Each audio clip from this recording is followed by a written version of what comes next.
بسم اللہ الرحمن الرحیم۔ ماشاءاللہ سے یہ صبح 11 بجے سے کیمپ لگا ہوا ہے اور ماشاءاللہ یہ طبی معائنہ ہو رہا ہے جس میں sugar test, blood pressure test وغیرہ اور میڈیسن وغیرہ دی جا رہی ہے نا فری میں، جس میں اینٹی بائیوٹک بھی ہے، فنگس کی بھی ہیں اور کف کی بھی اینٹی بائیوٹک وغیرہ۔ اور آپ کو دیکھا یہ پسماندہ علاقہ ہے اور یہاں پہ کیمپ کی بہت زیادہ ضرورت ہے۔ ماشاءاللہ ہمارا خیر الناس فاؤنڈیشن کا کیمپ ہر ماہ لگتا ہے، پسماندہ علاقوں میں بلوچستان میں بھی لگتا ہے، انٹیریل سندھ میں بھی انشاءاللہ لگیں گے کیمپ۔ اور ماشاءاللہ سے کم و بیش 1500 کے سے زائد پیشنٹ چیک اپ ہو چکے ہیں ماشاءاللہ۔ اور ہماری نیت یہی ہے کہ اسی طریقے سے پسماندہ علاقے میں لگائیں۔ ماشاءاللہ موتیوں کا آپریشن بھی ہو رہا ہے اور اس میں موتیوں کا آپریشن چیک اپ بھی ہو رہا ہے اور آپ نے دیکھا جدید مشینیں وغیرہ بھی لگی ہوئی ہیں۔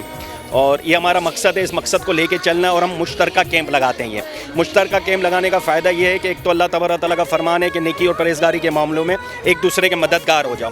جب یہ مشن بہت بڑا ہے، ایک بندے کا کام نہیں ہے، تو ماشاءاللہ ہمارے کیمپ لگتے رہتے ہیں۔ پچھلی اتوار کو بھی ہمارا لیاری میں کیمپ لگا، وہ خیر الناس فاؤنڈیشن کے پلیٹ فارم سے لگا ہوا تھا۔ اور یہ جو ہمارا کیمپ ہے مشترکہ ہے، خیر الناس فاؤنڈیشن اور بلال پردیسی کے، آج یہ بلال پردیسی کے ساتھ مل کے مشترکہ کیمپ لگایا اور ماشاءاللہ کیمپ بہت اچھا ہے اور لوگ خوش ہو رہے ہیں، پریشان ہیں۔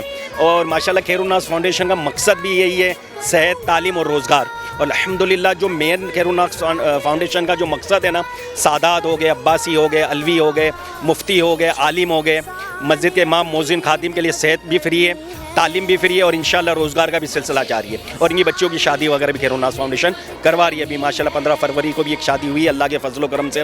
آپ دعا کریں گے سلسلہ چلتا رہے۔